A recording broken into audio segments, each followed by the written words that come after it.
So let's talk about what it means for now comes substance. What we're talking about is leadership at a spot where there's more than just succeeding at play. So when we think about the 6 stages of a maturing entrepreneur, we might start as a kid, and we're talking about how we get prepared to even begin. Launch has to do with the first money, first team going together. And what we have is this is where most people fail. And what we experience is if flow state is the appropriate balance between skill and challenge, most people start off and they're overwhelmed. The challenge is greater than their skill. What happens next is the hustle phase. So now you're working really hard and figuring out which fires you need to put extra gas on to make things work. And here's what we see is that this is where the divorces are common. We get this idea of fail fast. We get serial entrepreneurs. And this whole first half generally is about proving something to the past. It might be, somebody spoke a dare. Maybe there was a father you're trying to prove something to, something like that. And then there's this moment, this identity gap. And I think of it as the centurion call. And the centurion, would have grown up wanting to be this leader of soldiers. And he gets to a spot in the Bible story where he now has these men who report to him, but he's got a servant who's paralyzed and he can't do anything to fix that problem. So he goes to Jesus for help. And the reason our logo has this slash through it is this idea of, as a leader, you need to be willing to be pierced for the people that you lead. So you go to Jesus on behalf of the people you lead, and there is this hope that the efforts, love, power, solutions of God will pass through to the people you lead, whether or not they recognize that that's what you did. But he got to this point as a centurion, as a leader, where he needed to go beyond himself. That's the call. It's a centurion call. After that is, how does a centurion respond? Which is why we're centurion response. We serve people who are centurions. Where that starts to show up in this chart is, now that you've gone through this identity gap, where you've gone from what to so what, now you move into now what. And so where that business and hustle has a high failure rate, people get stuck in the spot. One of the things I think is interesting is people tend to double down on what they've already paid. So you lose a marriage, you kind of get stuck in that place. On this side, people have now grown through it, and the challenge has changed. So now that little bird that was running and trying to flap so hard to take off has found flight. But now what we see is that there's a certain, on that flow chart, the skill is greater than the challenge. An individual can mature faster than an organization, so the leader can get to a spot where what's required of the leader is less than what they're able to do. And with that, they have extra capacity.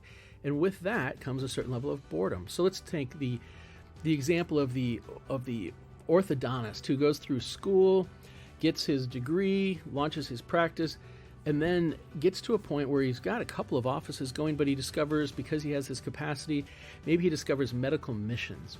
And so now he has a distraction because he's doing something extra with his capacity, and he creates, that's what I'm calling them, rattles in the business. So something else shows up, but the business is still counting on that person. And this is a really common thing. And we end up, commonly we see people get to this point of flight, but they also get bored. And so once you get to that boredom, it's not uncommon for people to exit early or just get out. One of the areas where a lot of times people drop the ball is this stage of coming back and going for lift. Flight is good because you've gotten your operational standards to a point where the business is going all right, but you're probably over leveraging things like comp packages, and just the level of human value and substance can be lacking. Lift is where we come back and we get this thing dialed in better. So it's not dependent on that founder, that CEO in the same way. One of the really cool things we talk about a lot is this idea of meaning quotient. Meaning quotient came from McKinsey and Company. They don't go to church. They don't know anytime you have five words or 5 points, they have to have the same letter. I go to church, so I know they're all supposed to be C's. And so there are these 5 elements that are equally distributed as the most important source of meaning for employees. And their career, company, coworker, customer, community. Coworker is being able to be seen and respected for what you offer, customers being able to make and keep the right promises. Company is pride in the logo on your company shirt. Community is how you impact the world. We bring this stuff like meaning quotient in with a client is to say what matters about the vision that you're engaging and why does it matter that this company is doing this thing. That's where we start to see substance in a different sort of way. And then when we get to exit, what we're really talking about is you should never sell just to get out, and you should always have a better offer when you're selling. And what Lift helps you do is get ready to sell with greater influence and impact as you go.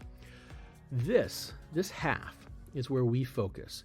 This half, the first half, tends to be where most agencies focus, and it's where a lot of effort gets spent.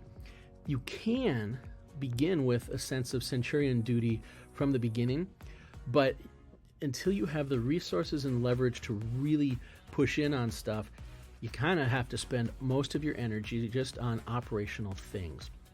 So our focus when we talk about substance is now that you've gotten to a point where there's flight, can you add substance in the lives of the people you serve, the people you lead, and then yourself and your family?